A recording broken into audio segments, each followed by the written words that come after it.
E aí, Errado aqui. Se você quer deixar a sua pergunta para o próximo Errado Responde, não esquece de colocar a hashtag Errado Responde na frente e depois da sua pergunta, para eu saber que você quer que eu responda ela em um vídeo e não nos comentários mesmo.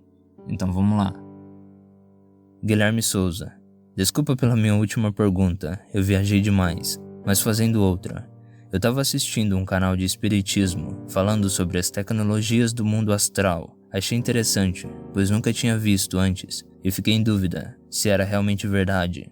Cara, eu não posso falar sobre o espiritismo em si, mas eu lembro que um tempo atrás eu tava lendo sobre projeção astral e eu li o livro, pelo menos eu li um pedaço do livro do Robert Monroe, que é bem conhecido nesse lance de experiência extracorpórea. Tem até um instituto que ele sustentou por muito tempo para isso.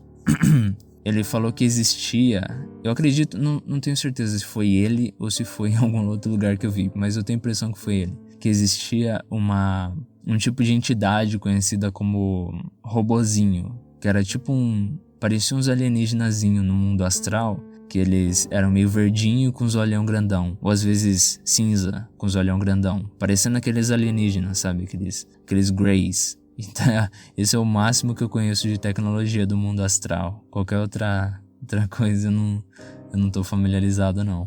Principalmente com o espiritismo. Eu não tenho muita noção de como os espíritas veem o pós-vida. O que eu li foi mais relacionado a como os cultos são feitos e passe e essas coisas. Heitor 1. Isso não é uma pergunta, mas eu quero que tu comece a contar um pouco de cada mitologia em ordem cronológica. Eu também queria saber se tu é crente em alguma religião ou é ateu e gosta de mitologia que nem eu. Eu vou fazer exatamente isso. Eu tô começando pela Suméria e depois eu vou indo pras mais atuais, né? É exatamente por isso que eu decidi começar do começo mesmo, porque existe muita associação entre as mitologias. Então eu quero falar das mais antigas para depois a gente conseguir ver nas próximas essas características que foram emprestadas, por assim dizer, ou foram se desenvolvendo com o passar do tempo. E eu fui ateu a minha vida toda, até março de 2020. Aí eu comecei a acreditar em Deus. Foi um processo, né, que levou bastante tempo até que eu começasse a aceitar a possível existência de Deus. Mas eu comecei a acreditar em Deus em 2020 e tô desenvolvendo essa religiosidade minha. Não necessariamente religiosidade, mas esse teísmo meu. Eu não me associo a nenhuma religião específica. Eu fui batizado na católica quando eu era criança, quando eu era bebê. E acredito que foi uns 30 dias depois que eu nasci. Eu lembro de ter visto a data. Eu tenho uma afinidade por ela, por toda a cosmogonia do catolicismo. Eu acho muito bonito. Mas eu não me associo necessariamente não. Pelo menos não por enquanto. Eu pretendo continuar assim por mais um tempo. SCP-0000. O que você acha da mão esquerda? Demonolatria. Ateus militantes. O que você acha da última? Porque, né? Parece que eles fazem o ateísmo de uma religião mesmo.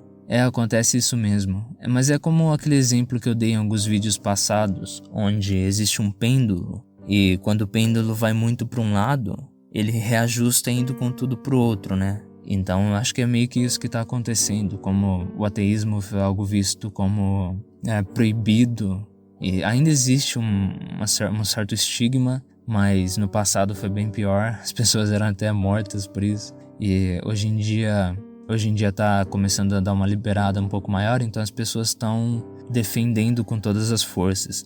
A questão do ateísmo não é nem tanto você ser ateu ou você afirmar a inexistência de algum Deus, mas é você negar a religião em si, pelo menos é como eu vejo.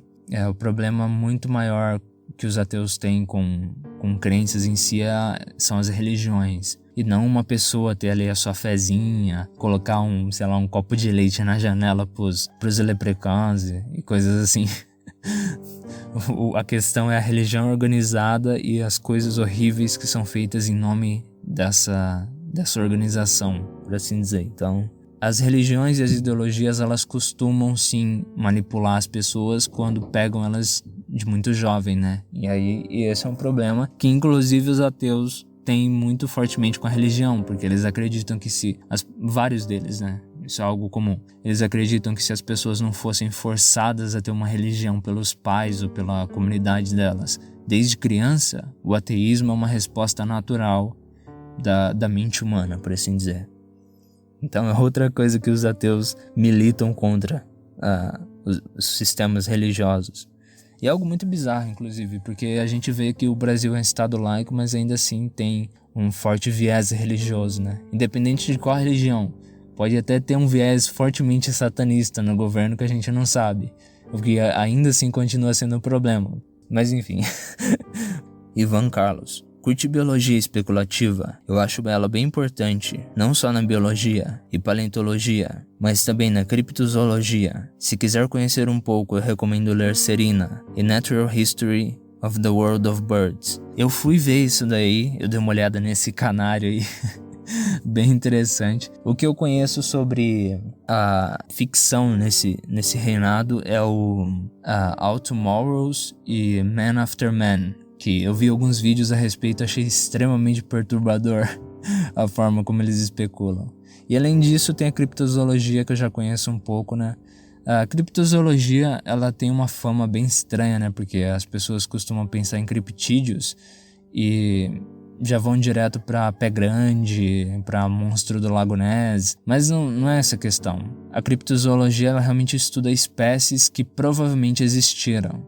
Então é algo um pouco desmotivador, porque eu tinha a intenção de fazer vídeos sobre criptozoologia, o que eu ainda tenho de certo modo, mas empurrei bem pro futuro, depois de estudar mais e entender realmente como é que ela é e um pouco da história. Mas é algo muito fascinante que, se vocês que gostam de escrever, essa é uma área muito importante para estudar, para enriquecer o universo de vocês, principalmente se a sua história se passa num longo período de tempo. Que aí você consegue aplicar essas alterações aos seres vivos do seu universo.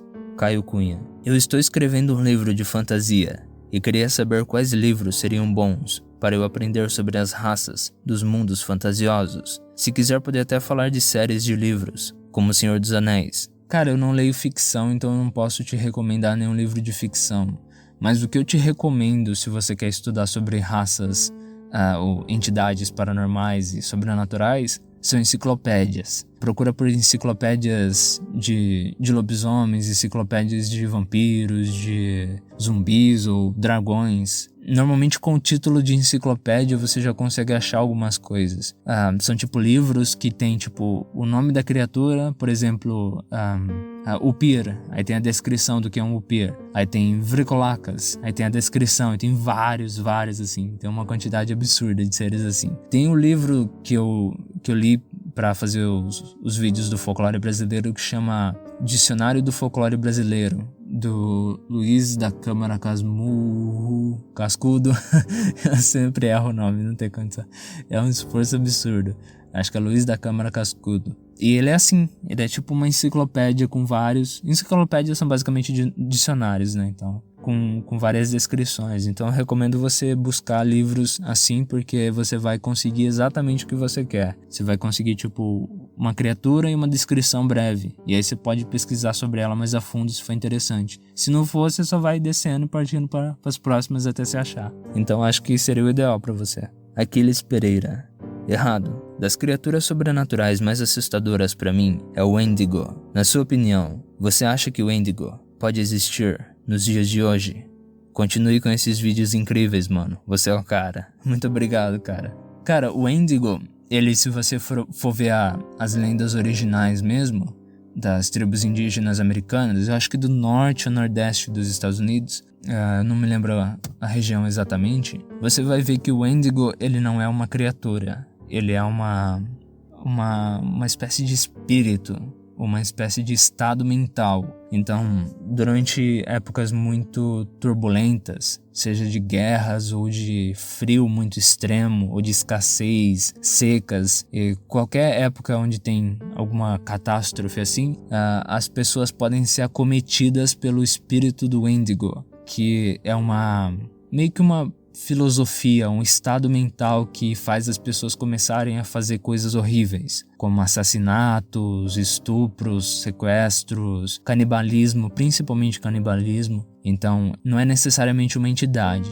Conforme o tempo foi passando, o Wendigo foi se tornando uma criatura no folclore americano de modo geral. Então ele seria um monstro meio zumbi, com a pele podre, mostrando os ossos e carne podre. E sempre que ele comia, e geralmente ele come a carne dos seres humanos, o estômago dele aumenta. Então ele cresce de estatura. E aí o estômago dele aumenta e ele nunca se sente saciado. Então ele é uma representação da gula, da ganância, dessa ambição desenfreada por sempre ter mais e nunca se sentir satisfeito e querer ter mais e coisas assim. Então ele é muito sinistro. Eu imagino como é que deve ter sido para essas tribos quando eles consideravam que uma pessoa tinha sido acometida pelo espírito do Wendigo. Tipo, o medo que deve causar. Muito sinistro. Um dia eu pretendo falar sobre ele. Eu tenho um vídeo antigo onde eu acabo vacilando e falando sobre somente a forma popular como ele era visto, né? Como uma criatura em si. Mas um dia eu vou fazer um vídeo um pouco mais detalhado e tal. Que vai demorar um pouco, mas eu faço.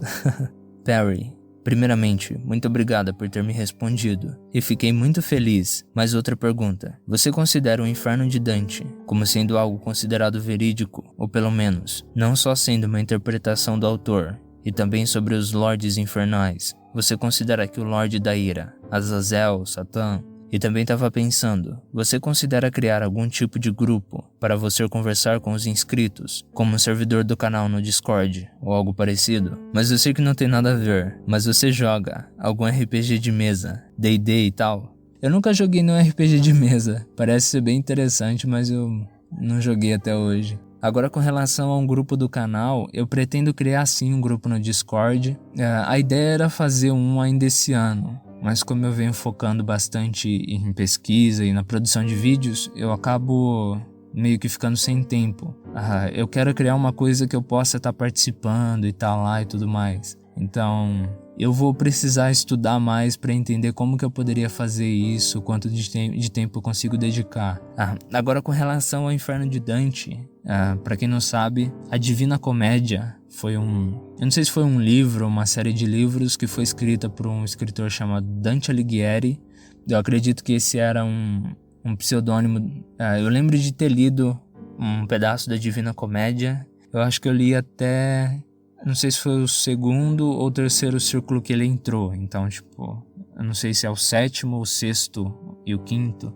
Não lembro quantos tem exatamente. Mas ele basicamente vai pro submundo, pro inferno. E lá ele vê, dependendo do círculo que ele tá, várias pessoas que estão pagando por certos pecados. E ele dá uma descrição bem sinistra. E eu não tive a oportunidade ou a paciência de ler até ele chegar nas partes mais sinistras mesmo. Eu lembro de ter parado na parte onde ele estava vendo as pessoas que cometeram os pecados de sodomia, todos os pecados que são relacionados à sodomia, e ele descrevendo algumas paradas meio sinistras lá. Pelo que eu entendi, a descrição que ele dá do inferno é algo muito mais da mente dele. É algo que também existia durante a Idade Média, que é quando essa obra foi escrita, mas é muito mais algo folclórico da época, da região ali na Europa. Então eu não acho que tem uma fundamentação cristã, porque de acordo com o cristianismo, ninguém está no inferno. Pelo menos a Igreja Católica não tem a capacidade de condenar ninguém ao inferno. Então a Igreja Católica ela nunca vai dizer que alguém está no inferno, nem que Hitler está no inferno, por exemplo. E a ideia é que todas as almas também estão dormindo. Elas não estão no inferno, no céu. Elas vão esperar a época do julgamento, para que aí sim elas possam ser ser julgadas dignas de ir para o céu ou ir para o inferno, né? Então não tem ninguém lá ainda. Então se você fosse pro submundo, provavelmente o que você veria lá é um lago de fogo e toda aquela sinistreza dele. E talvez você visse alguns demônios por lá e tal. Mas aí eu já não acho que seria no mesmo nível que foi a Divina Comédia. Lenise Spinelli. Eu conheci seu canal ano passado e pensei que você não voltasse, mas me surpreendi com sua volta. Pergunta: você vai fazer vídeos contando mais sobre a mitologia judaico-cristã? E se você fizesse uma batalha sobrenatural entre seres de origem divina, anjos, arcanjos, etc., contra seres infernais? Eu pretendo falar assim, não sobre judaico-cristã unidas assim, mas sobre judaísmo primeiro e depois cristianismo. Eu tô começando das religiões mais antigas, ano que vem eu vou falar sobre a Suméria e eu vou tentar desenvolver a partir daí para que quando a gente entre no judaísmo, a gente consiga ver toda a inspiração que teve em religiões posteriores. E aí depois o cristianismo. E eu pretendo abordar as religiões de uma maneira um pouco mais profunda, para depois eu começar a me divertir um pouco mais fazendo batalhas sobrenaturais e coisas assim. Então vai levar um tempinho, e eu fico muito feliz que você teve a paciência de não se desinscrever nesse período que eu fiquei sem postar vídeo. Então, muito obrigado. E muito obrigado a todos que fizeram as perguntas. Tiveram muito mais pessoas que fizeram perguntas para esse vídeo, só que eu tô tentando evitar de fazer ele muito grande, porque eu tô gravando outros vídeos ao mesmo tempo. Tanto que a minha voz já tá bem destruída, e como vocês podem perceber. E eu tô juntando as perguntas para responder em um Errado Responde um pouco maior, que eu vou fazer em janeiro, provavelmente, em janeiro do ano que vem. Porque eu não vou poder estar postando Errado Responde todas as semanas. Já tô percebendo isso agora, que eu tô trabalhando mais em aumentar a frequência do canal, então tá ficando bem complicado. Mas é isso aí, espero que vocês tenham gostado desse Errado Responde, e até o próximo vídeo. Eu sou o Errado, e esse é o Erro do Mundo. Adeus.